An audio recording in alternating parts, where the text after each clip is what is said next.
Well, back to the gold eye claims. It's Saturday. I was going to get started really early in the morning, but I took care of some things and I'm dragging my feet. So here I am. It's about 9:15.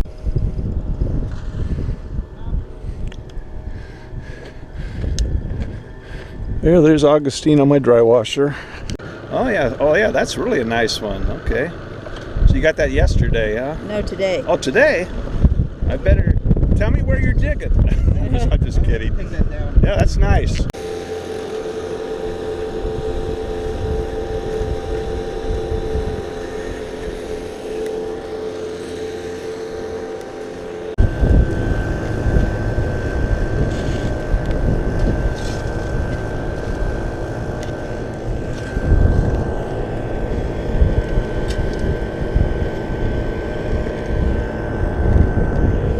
Yeah, here's my hole. We put a pretty good dent in it.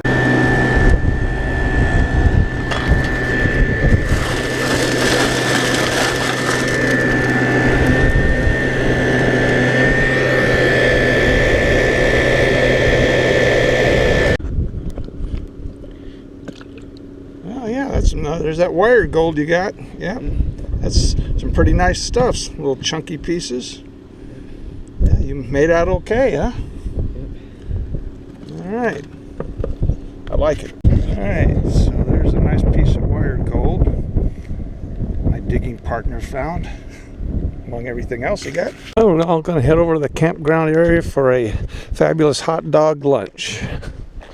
So, get a little protein, get some energy up, and then start digging again.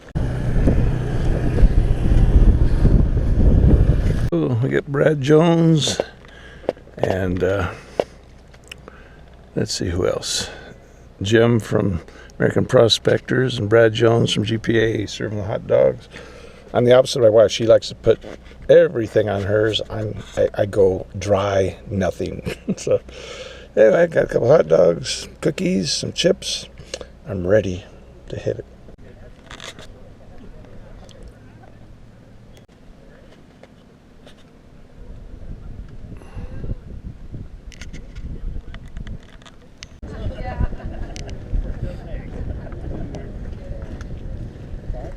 Everybody's pretty much here. An accident. I was working as a regional service manager for Camping World in 2001, and I got up into Redding, California, and Camping World, before they did the transition, they got rid of all their good technicians, employees, and then they went with people. They were bought out by Affinity Group, which was DirecTV. When they did that, they got rid of all the good technicians and what have you, and Camping World was going downhill fast. Well, I was a regional service manager for them, and I had $11 million budget each year for Camping World, and it was a very high, stressful job. So I got up into Redding, California, and I was there the day before Christmas Eve of 2001. And I went into the hospital there because I was having what they call mini TIAs. My left eye was going blurry. Well, I went in there and they found out that I had 100, and it was my blood pressure was 220 over 110. So they put me in the hospital and ran tests, and the doctor comes out and says, "You need three-way heart bypass." And I'm like, whoa. And at the time I was 38 years old, and they told me that we just by chance can get you in the morning at 7 a.m. on Christmas Eve because we have no surgery scheduled, and if you elect to wait, because I wanted to get a second opinion, they said if you elect to wait, it'll be after the new year before we can get to you, and you could probably die before then. So who do you trust more, your wife or your doctor? So, doc, I guess that's what I got to do. So I went in at 7 a.m. the next morning, had three-way heart bypass, pretty major surgery. 8 months later, I was in the doctor's office that's adjacent to the hospital. And in that office, when I was actually into my room, sitting on the table, up above behind you sometimes in the doctor's office is a little window with the Venetian blind in it. You know how you're sitting on the table in there? Well, the nurse just did my blood pressure and what have you, and she went out the door, put my chart in there. And all of a sudden I looked up through this Venetian blind, and the road's higher than the doctor's office, but it was a tall bus that pulled up. And so you couldn't see cars that were there, but I could see this bus, and it happened to be about the window height. Well, I saw all these suited guys get off this bus. And I was like, whoa, this is a big Mormon day today or something, you know, it's a joke in California, you know. And so all of a sudden I heard this commotion out in the office, and my chart was pulled out of the wall there, and this guy comes in a suit. And as he opened the door, I could see that the two doctors were arrested and handcuffed and taken away. And all the nurses and everybody was all up in air. And so this guy comes in with this list, and he says, "Oh, you're Steve Hunt." And I go, and I'm like, "Yeah." He goes, "Well, I can't remember the guy's name, but I'm so-and-so from the FBI, and we're investigating 101 patients, and you are one of them, for possible unnecessary heart bypass." Oh. So of course, my mouth dropped, and I was on the list, and out of 101 of those patients, 78 of them died. So after they told us to go to another doctor, we went across town. They sent our files to the Mayo Clinic in Minnesota, and after 9 opinions, I had 0 cholesterol, 0 blockage, and I needed just high blood pressure medicine. So of course, after the investigation, they found out there were 746 unnecessary heart bypasses. And so there was about 300 and so unnecessary stents.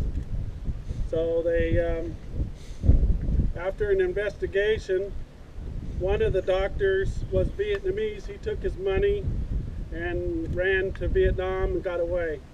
The other doctor's in prison today that was actually doing some of the surgeries, and he's in prison.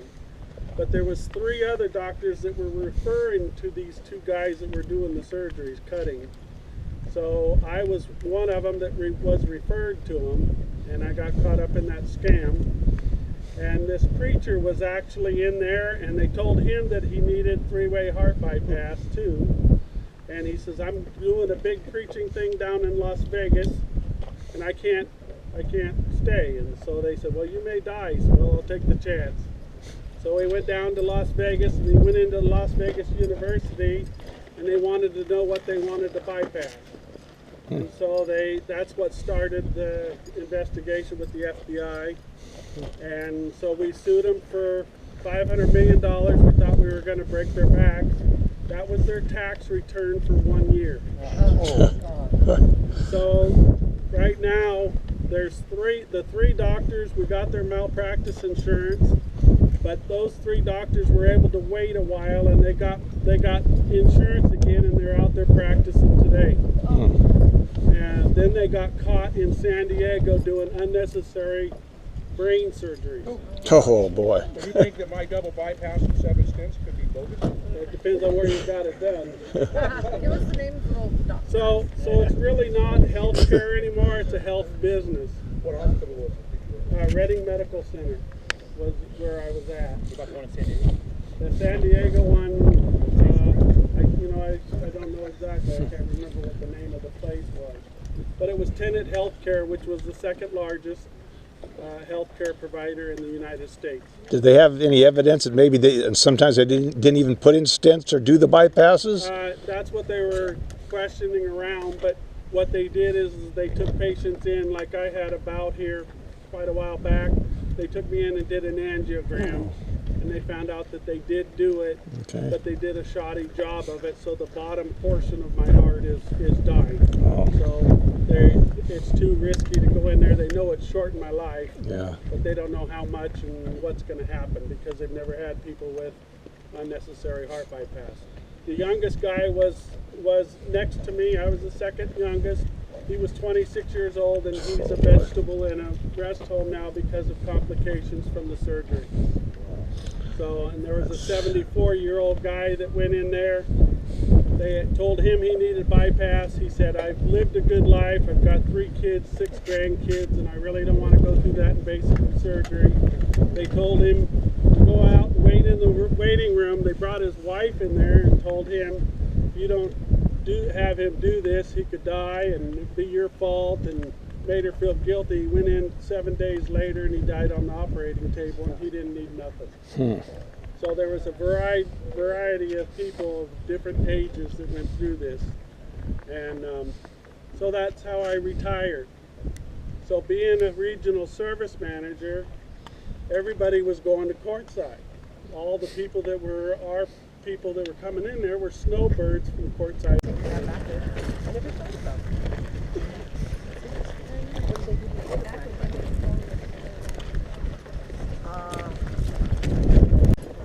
That's the actual elevator, what he used, and you can see there above that boy's place right here. This is the rail that's underneath there that they put the mining cars on. They weren't mining cars like you'd see in California, they were just flatbed. And he would take buckets and put on there and he would roll it. The actual railing goes out here there's about 1,200 feet, which is dug by hand that you can see from the old Spaniards. They didn't build this until 1960. You'll notice over in that corner it has 1960 on it.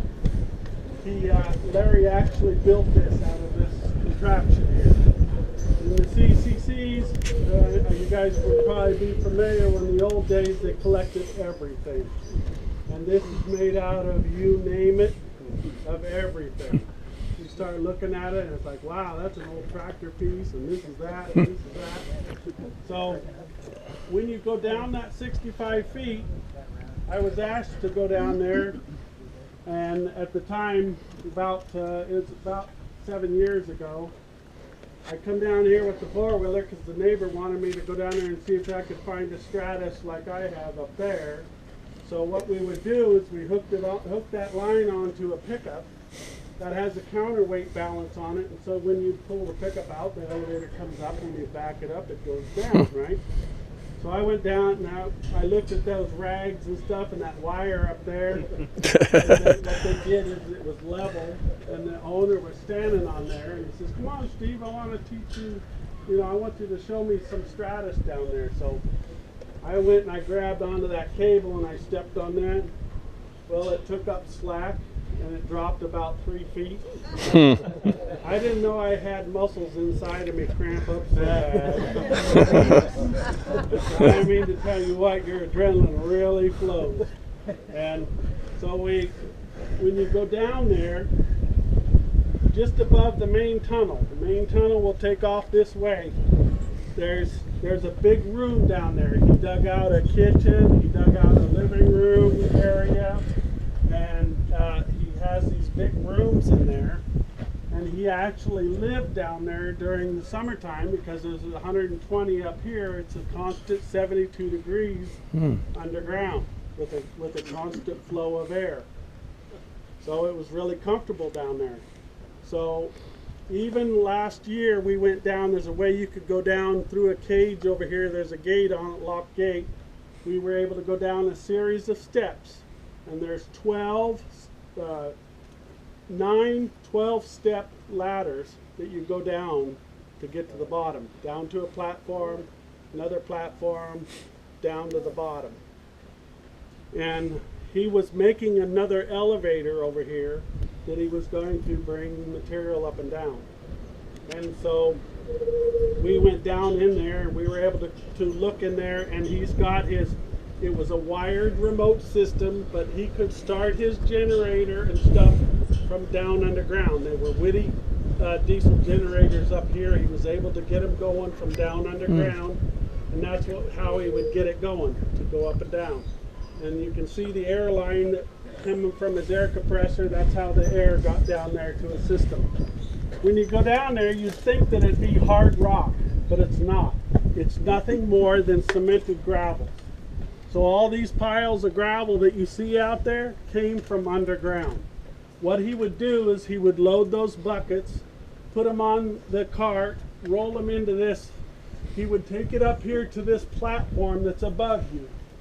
And on that platform is an actual dry shaker table. This was a picture of it with the dry shaker table in place. A big, huge 235 or 325 excavator pulled that off of there, and it just about took the excavator over when they took it down. I mean, he had a dry shaker table that he ran to build another house. And all that wood were short people, and they picked it by hand. You can see where they picked every inch of it. Then you saw where Larry came, because then it opened up, and I mean, there was big, you could tell he was an amateur blaster at first, because there was some huge blasts. Until he got a little more controlled, he did, yeah, but he used to use make his own dynamite. Steve, is this considered a historic, like, monument or something like that? No, it's not considered. That's the problem with BLM right now that I'm fighting with. Yeah. Is the last 2 BLM managers I've had, they wanted to make it a historical place. Right. But the new one that's here now wants to tear all this down for safety reasons. So that's the problem with the BLM on their standards. There's not a set standard. It's whatever the manager's private feelings are. Yeah. So he wants to tear it all down. So I had to get the State Historical Society involved, and we were able to use the antiquity laws and everything to stop them. Yeah. But it's been an ongoing fight.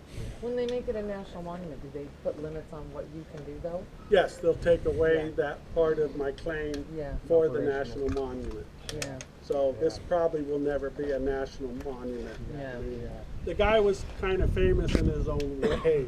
Yeah. You know what I mean? It's, but they think this is, BLM does think this is unsafe, and on and on and on. They're unsafe. Yeah, just stay away from it if they're worried. Hundreds of miles an hour of winds here. I mean, these winds, for over all these years, the winds haven't taken it down. So, any other questions here? We're going up to the How many total acres do you have? I have 40 acres. So 2 20-acre claims. When Larry was here, there was actually 6 20-acre claims. He owned them all. And then when he died, the family split them up into 20. The BLM basically said they got to be in 20-acre claims, so they sold them off from there, from when his estate was in '96. Any other questions?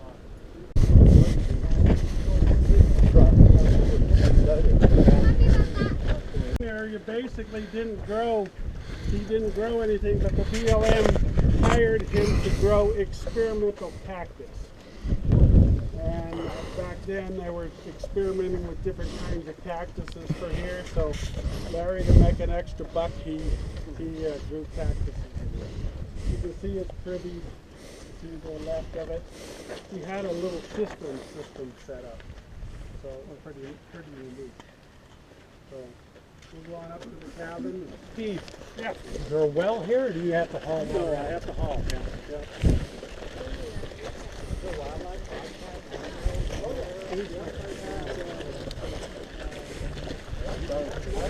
Take a flashlight during the daytime. It's got to be a pretty bright one. It's down there at about 50 feet on the left-hand side. Stand there. Sometimes look up at a ringtail cat, which was in the old days was called the miner's cat. So are they mean? This is Larry's headstone, and it was actually put here by the BLM. This is a picture of Quartzsite when I first came down here. We took 33 semi-loads of junk off of this claim so we could mine it. There was 78 cars here. What happened was, Larry had a little girlfriend down there at the Camel Stop, which is a little, they're fixing it up now. It's across from the big market where the Chinaman is.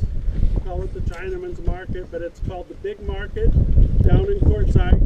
Across the street is called the Camel Stop. It's two little chevron pumps there. Well, Larry's girlfriend had that, and she got sick, and she was dying. and she willed that gas station to Larry.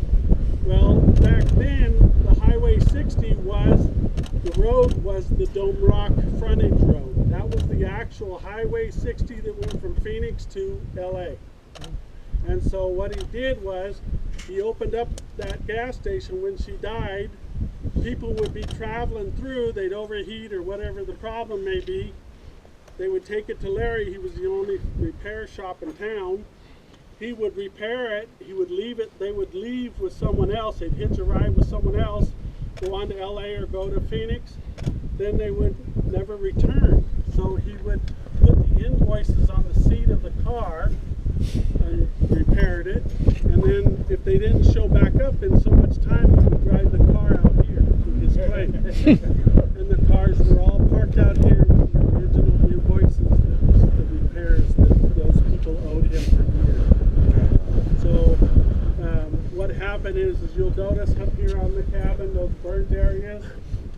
In 1975, he had, we don't know if it was a Spanish descendant or just a Mexican guy working for him, but he was supposed to keep his generators and compressor running on top of the ground while Larry was underground.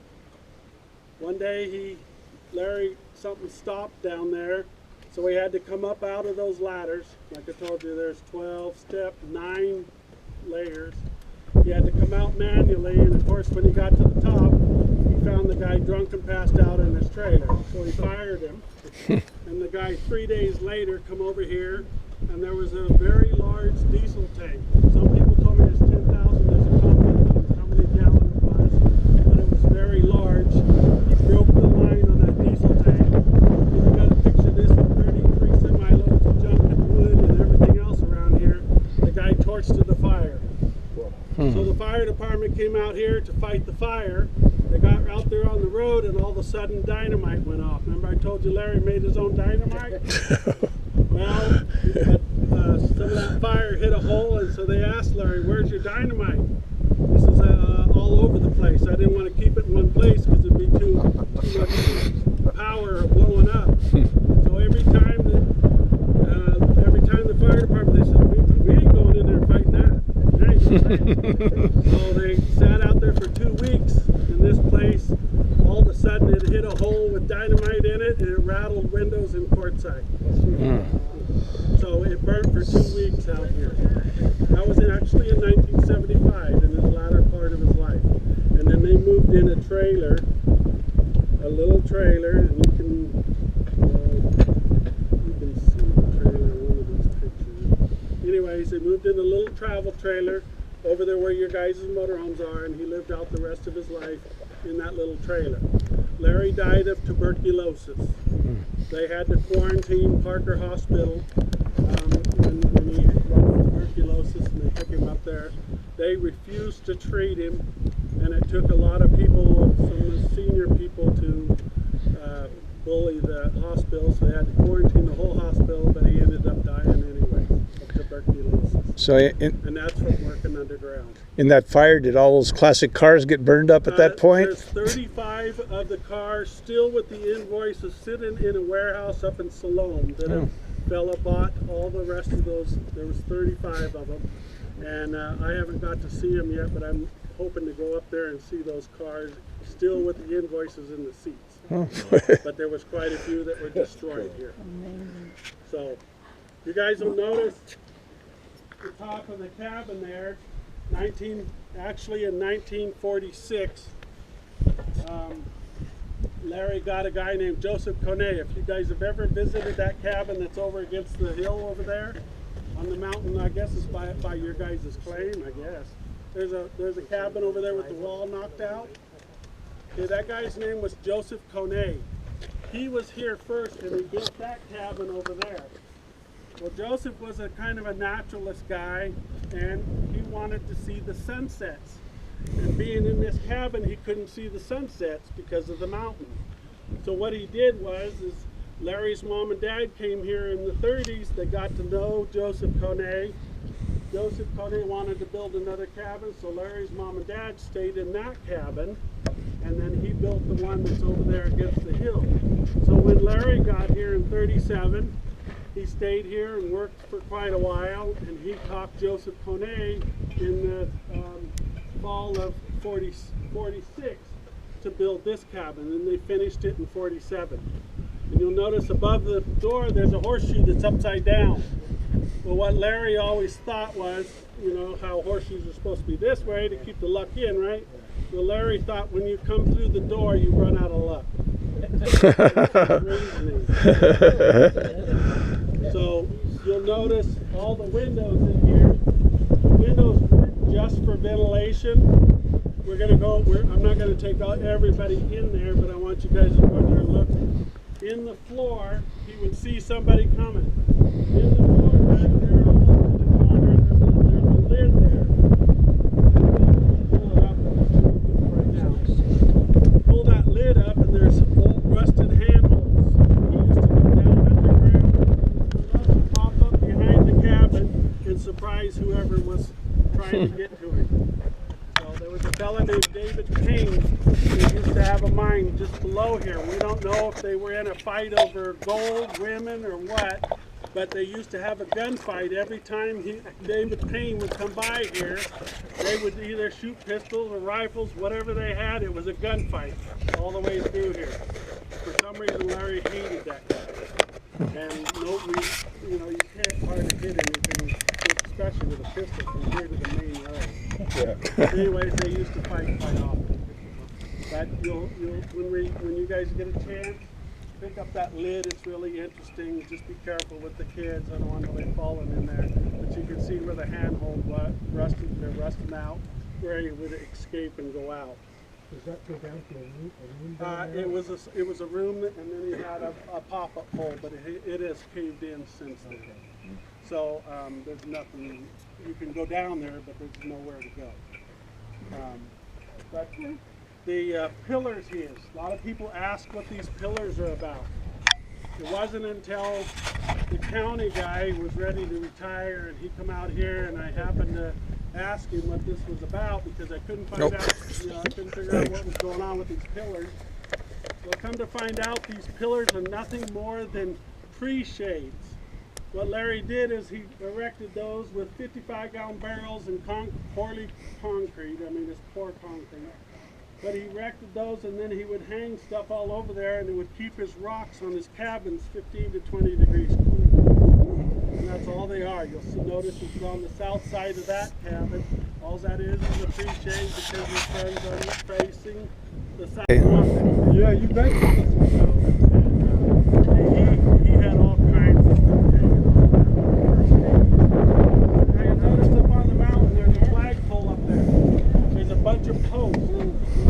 What happened is in the 30s and 40s, Larry was here. Rainbow Acres, which is the subdivision over there, was not there then. The only thing that was there, that's La Paz Valley as we know it today, but that used to be called Diddleville. Diddleville, Arizona, had nothing more than a brothel, a saloon, and a store for supplies. So Larry and all the miners would go down there and take care of themselves. So one thing I want to show you guys, the professor was here with a graduate class. I'm going to give you a little education that I didn't know about for a long time. See this rock here? Be careful if the young kids were to put this rock in their pocket, they would never have kids again. This is uranium. It's a form of uranium. They were here screwing around with their Geiger counters because they had some uranium over there on top. And this will make a Geiger counter completely spike. And according to the professor, if young people put it in their pockets, they'd never have kids again. It would make the Geiger counter spike. I'm done having kids, so. But anyways, be careful what you pick up in the desert. And most purplish flowers, purple type flowers are poisonous, very dangerous in the desert. The other thing is that's ironwood that's by my little green shed over there. That's an ironwood tree. They were having having a hobo stew over here on the church claim, which owns number 5, gold eye number 5. There was actually 34 of them. Somebody brought ironwood and put on that hobo stew campfire. When we put that ironwood on there, 34 of them went to the hospital. Ironwood is very toxic to burn. So you got to be real careful of ironwood. So don't just gather wood out in the desert. You're not supposed to anyways, but be careful when you gather wood from the desert. Some of it could be very toxic when you burn it. So, but anyways, those posts, I didn't finish that. Those posts up there, Larry went up there and drilled those in solid rock. Because in the early days, he used to, when Dillerville was there and nothing else was here, he'd see weird things. And Larry would wear, most of the time, we found a whole bunch of gunny sacks with the arms cut out. He would wear a cowboy hat, a gunny sack, and cowboy boots, and he would wet down the gunny sack. That was all he'd wear. And so he walked around here. So he used to see a lot of weird stuff. So when I got here, there was light bulb bases that were wired to those posts with baling wire. And there was light bulbs actually screwed into them. And so I couldn't figure out what the heck that was until that old county guy told me what that was about. If the aliens came, they would light Larry's light bulbs. That's why you put them up there. Okay. He used to see weird things here. And of course, being by yourself, you've probably seen a lot of weird things. But that's what those poles are up there for. Did they ever light up? I don't know. Actually, in the book, Eric lit it up for me. So it was our little joke, because this is a picture of. Oh yeah. This is a joke because this is a picture of my trailer on the mountain, and then he lit up the lights on the hill.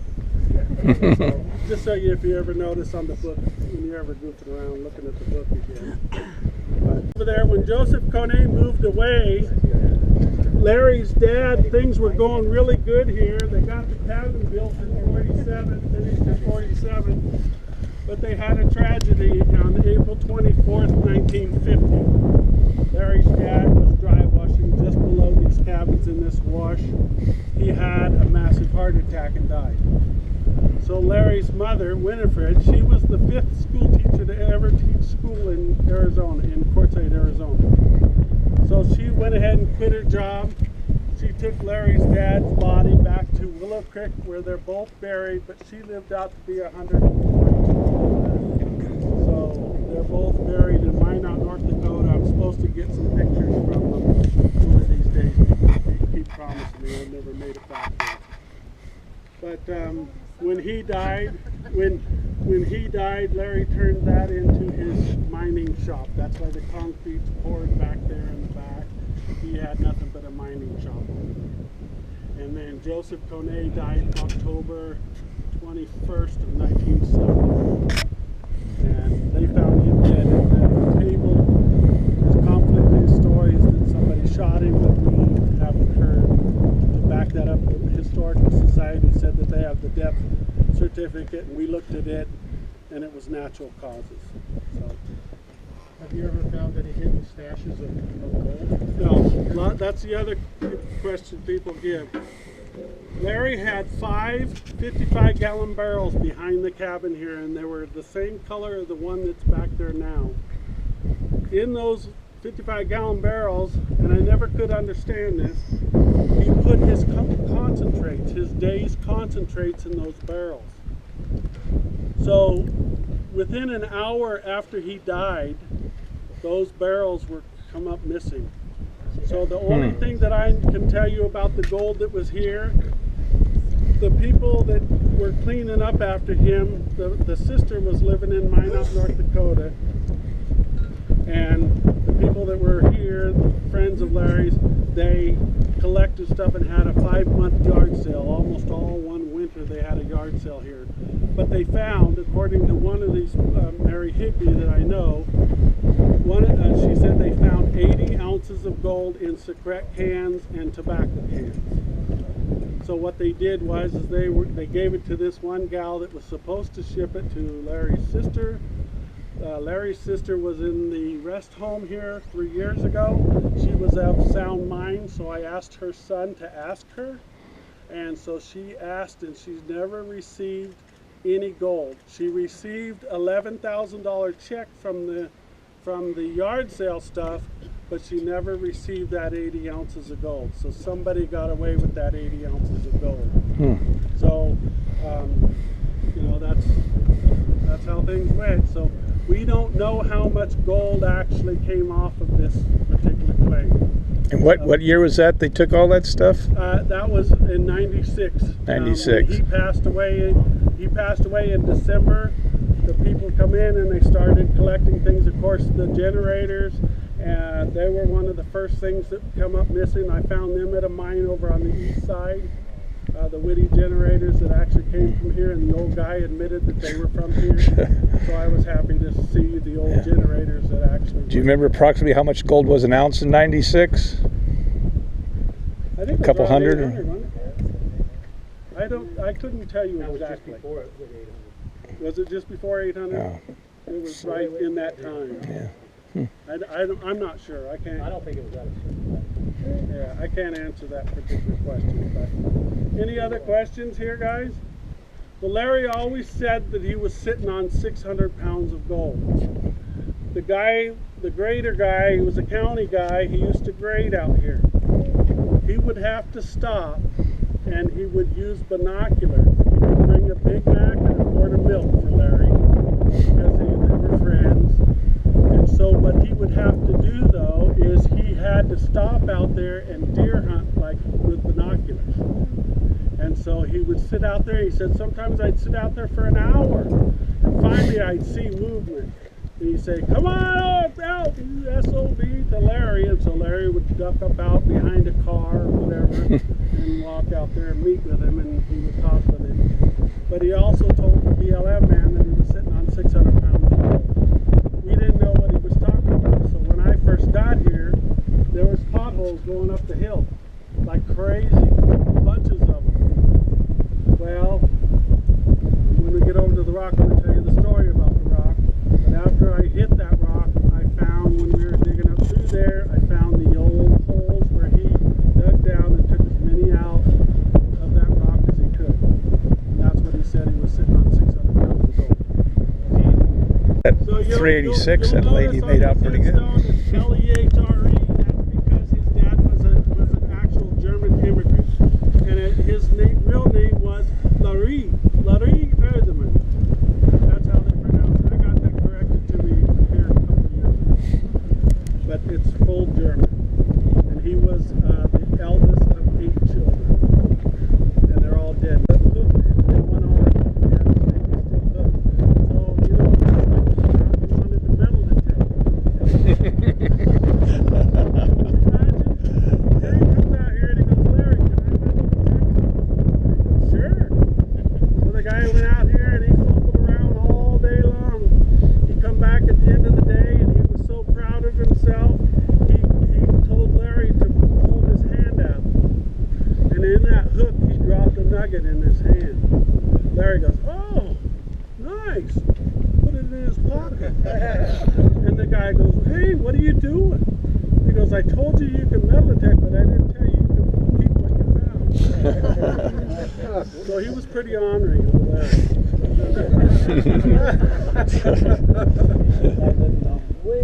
So any other questions about the cabins or anything here? Volcano? Yes. Well, it was determined of a volcano, but my professional right here. We're not sure if this is an actual. I mean, some geologists are telling me it's a volcano. Some geologists are telling me this is a hydrothermal area. It's an actual hydrothermal hot springs area. So we're still trying to determine.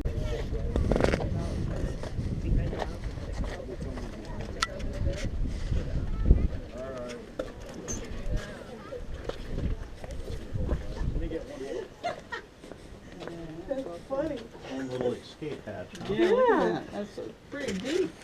Oh yeah, it is. Amazing. And just go back here and Yeah,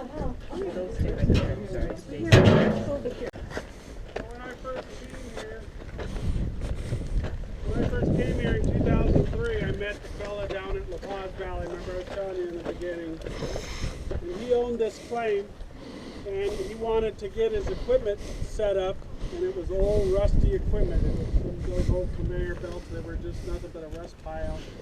And we had a 2-stage dry washer, which I have up on the hill that I rebuilt. But he wanted to get me to set it up, so I set it all up and tried to run it, and I broke down, I don't know, 3-4 times a day. But I was seeing how good the gold was here.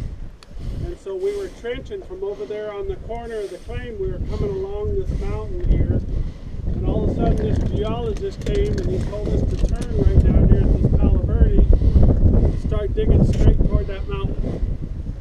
So we did. So I parked my backhoe right there because that's where I was at.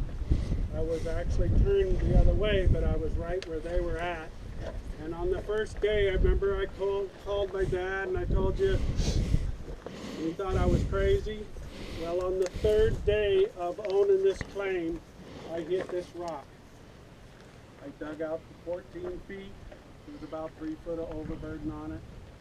And I hit this rock, and so thinking that it was bedrock, I didn't know. I was from California, I wasn't from Arizona. I cleaned it all off, blew it down, and I had a friend down there that was actually at your guys' camp doing a metal detecting seminar, teaching people how to use a metal detector. And so I asked him to come on up here, and he brought his 3500 mine lab up here, and he come over here to this rock, and it just went beep, beep, beep, beep, beep. Ground balanced again. He says, I've never had my machine do this. Ground balanced again, beep, beep, beep, beep, beep. So I said, well, maybe it's gold. So I went over to my trailer and I got a chisel and a hammer there. Come over here. We started chipping on this thing. We took 78 nuggets the first day out of here on New Year's Day 2007. So guess what? I called my dad back up.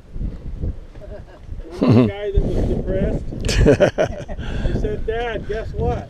I found this rock and we found 78 nuggets in it. My dad got up out of bed, got his gear together, got my mother loaded, came down here, drove all night long from Baker City, Oregon, and got down here at 9 a.m. the next morning, and he got to mine with me for the last 3 years of his life. This is a picture of my father. In 2007, when we found this, we were taking an ounce a day off of here. You can see that he's smiling. The depression was gone. So he got to mine with me the last 3 years of his life. But that was quite a story, and it was all an accident. I bought this mine from the fella. He was having a hip replacement. They put in a stainless steel hip. For some reason his body rejected the hip, and so they had to take his hip out, and he had to lay in a rest home for 6 weeks with a hip out, and they had to inject antibiotics. They thought he was going to die. So in turn he sold the claim to me, and he actually shook my hand, but then a few days later he told me somebody else had more money to offer him. So he kind of rejected, and so about 3 days later he come back to me again because I had the cash to give him, and he decided not to take $1 down and $1 a day, and I cashed him out with cash. So I bought the claim. So when I hit this rock, he ended up, they put in a porcelain hip and cleared up, and he lived, and he was able to work with me for quite a while. But he offered me 2.5 times my money back for the claim, and I said, no, I'm not going to do that. I found this rock. How long have you been? I've been here, I actually bought the claim in 2006, so this is my 10th year, March of 2006. So I'm right there, within a few days here 10 years ago. So when you tell yourself, you know, I'd like to buy a gold mine or something, you never know what can happen to you. This was all a pure accident. I got here by high blood pressure. When you're getting the ounce a day, do you remember kind of what size range the nuggets are in? We found a lot of half ounces, Oh boy. and we found a few, I mean just tons that we would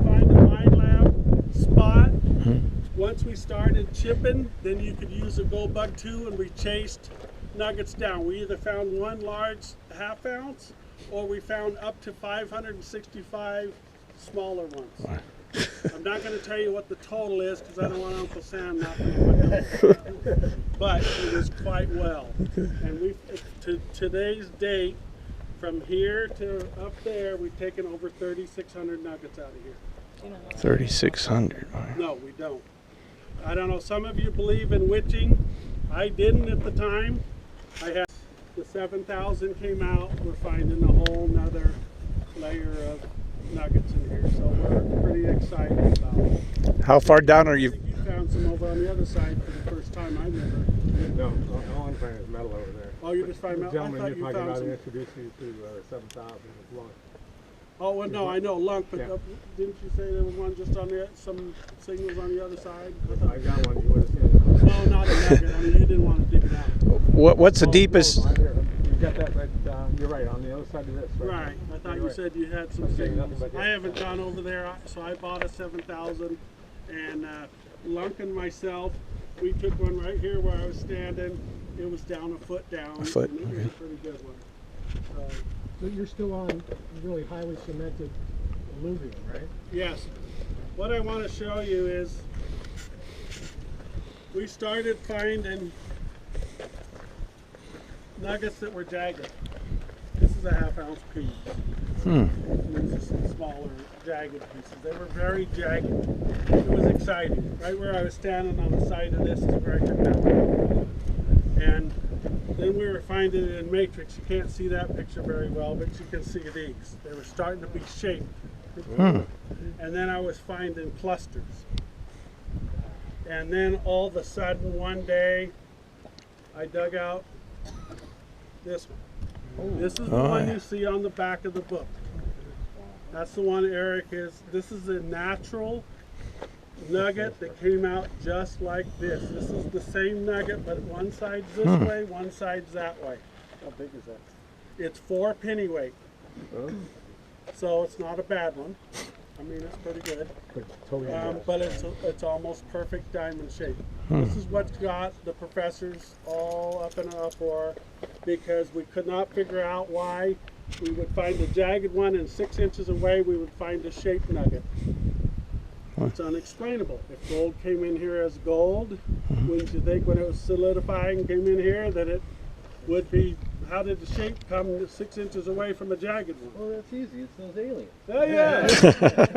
So as I was digging through here, I found lots of potholes.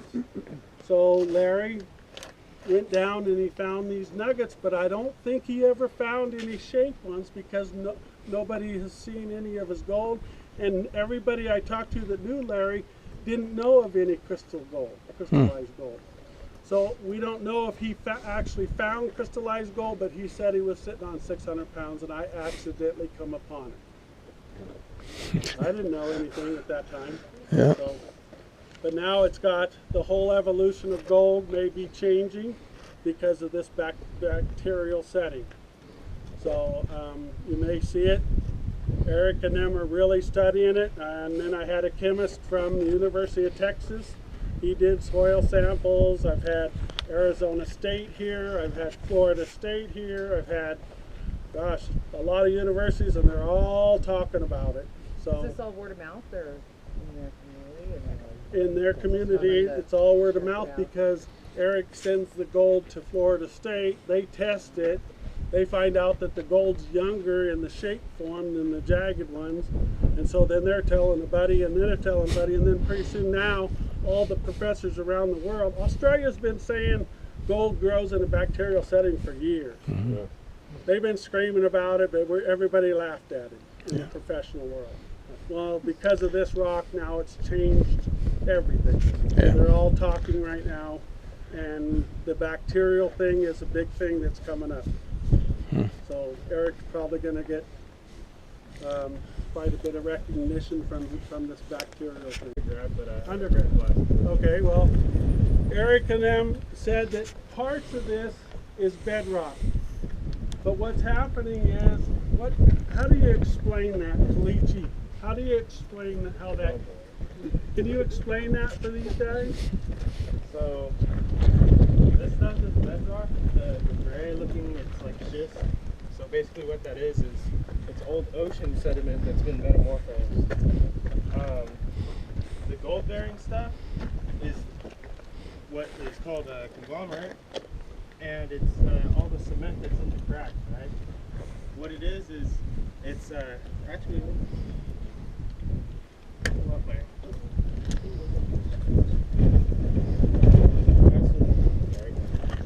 hydrochloric acid is sweet. Pour hydrochloric acid on calcite, it will bubble.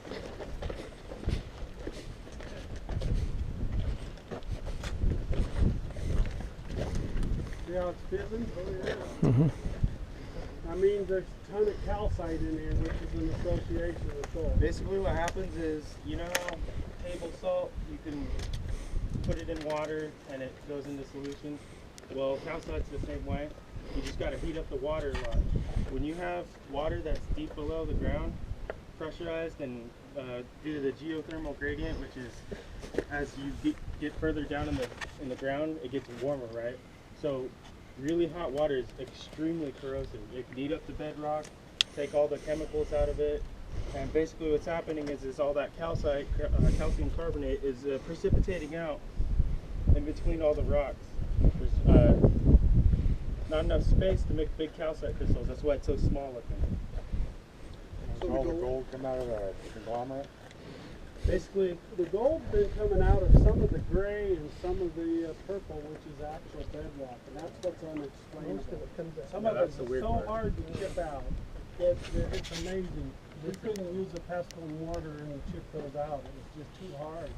So we had 5-gallon buckets full overflowing of chipped out pieces of gold we didn't know was in rock, and he was there as fast as he could, and he just couldn't wait to see the next nugget come out because it was interesting to see what the next one looked like, because they were all different shapes, all different sizes, all different everything.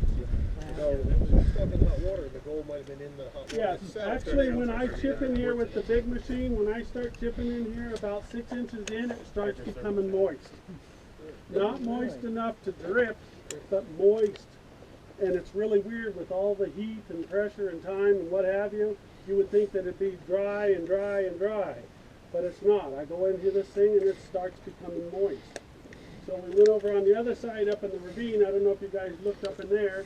I dug into a tunnel where they were at. Well, we opened up the side of the tunnel and opened it up real good. I covered it up because those guys were on their bellies digging in there and couldn't figure out, but they were in moist conditions. And the rock that they were chipping out was like sawdust. So it was easy for them to make these tunnels on their hands and knees. So, but what they couldn't find was we dug in there where they were at, cleaned off the floor, and they crawled over their bellies of nuggets in the floor. So that's how much they missed. Oh my. It's really interesting because all the floors that we're finding have nuggets in them. So they just didn't have the technology. So how are you disaggregating it? Drywashing it, but how do you disaggregate it? Well, the only way that we can mine this is by chipping it out into pieces and then metal detecting every single piece. Very hard to do. Very time consuming and hard to do. A lot of people say, why don't you blast it? You blast it, people know about it. You also have to process what you blast. So if I got a heavy trigger finger, I might be here for 2 years. So what we're doing is we're just chipping as we go. So, like I said, this particular rock, if you see it come out on TV, the gold in the bacterial thing, Dr. Eric Melchior, it all happened right here. Just so you know. So, any other questions, guys? I've got samples that Celeste has, and we're going to show you. When we first started, where's the other one? When we first started breaking these pieces out, we were finding crystals stuck in it. So as we've been going along, we started finding the nuggets, the gold nuggets, and so what they are explaining to us is that these crystals dissipate as long as oxygen doesn't hit them. The gases and the chemicals that are in there is causing the gold to grow in a bacterial setting, and they're taking shapes of these crystals. That's basically what's happening. So now that we've been chipping for a while, we accidentally broke this one out with the back, the excavator. So we're hoping to find this in gold. about this big.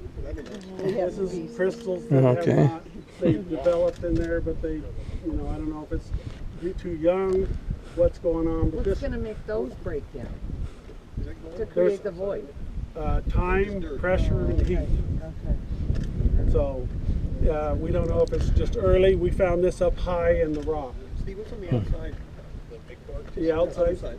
Oh, I accidentally broke it. I got all the pieces to make it a crystal again, but this is the flat side to it. Alright, it's just dirt. Yes, it's just dirt. There was some over there. But you can see the flat side to that crystal. Wow. That's the largest one I found, and I hope to find more. Yeah, that was, when it's, the But three of pieces gold. are put together, it's about that big. Okay. So that's pretty much it. You guys can get started dry washing, or you can look at these samples. We have samples here. So Thank you. guys, you're welcome.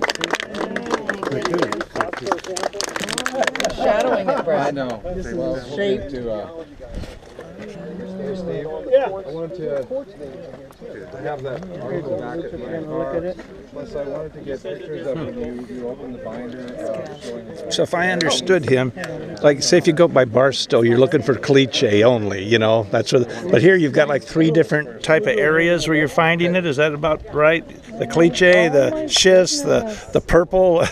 See now, there's Oh, a boy. jagged piece and there's a Yeah, shaped there's piece. one Okay. like crystalline form. Huh. Oh, you want a picture? Oh, there. Yeah, that's really something, isn't it? I can see why you'd have to use a metal detector on every little piece, breaking it up. Huh? I wanted to see that. Which one was the shape? This one? Look at the rainbow colors on that sucker. Sparkly. See it? I saw that thing he was talking about recently about the bacteria. And, you know, it always made me mad that they are always saying, these certain elements that always say, all gold comes from asteroids. That is completely stupid. You know?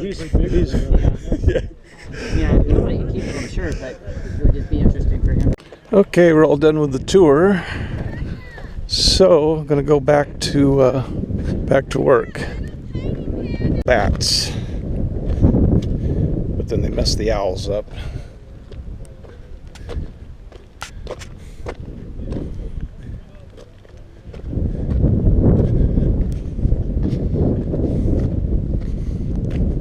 Well, back in the hole, all this stuff caved in here, which is what I wanted to do. So, just got to get the big rocks out of the way and get to work. No, I was telling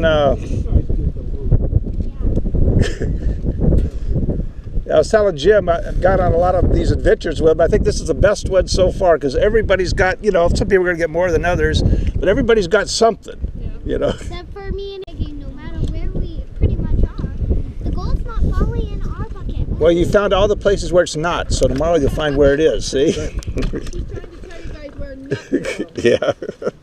Still has dirt on it. Oh, yeah, that's a nice one. Yeah, it has a little character to it. So I'm just going to go over by the elevator over there. And I don't know if the light on my cell phone's bright enough, but I want to see if I can see down there and see that ringtail cat, what they call miners. Okay, so here's what I got for first 2 days. Okay.